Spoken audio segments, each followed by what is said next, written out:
ఉన్న బంగారాన్ని విడిపించి ఆ రోజు ఆన్లైన్ రేటుకే మేము కొంటాం. Sharma gold company.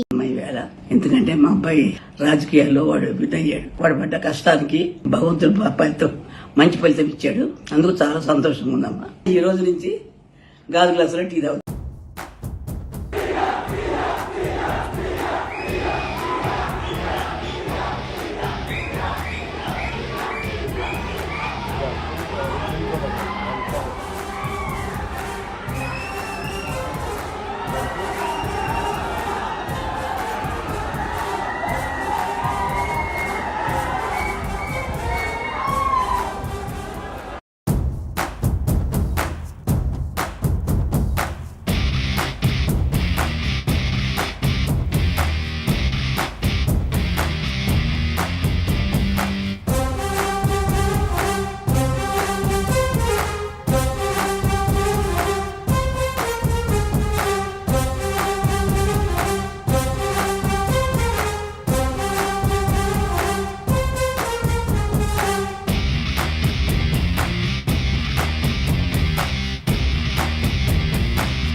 సుమన్ టీవీలో మీ పర్సనల్ అండ్ బిజినెస్ ప్రమోషన్స్ కోసం కింది నెంబర్కి కాంటాక్ట్ చేయండి.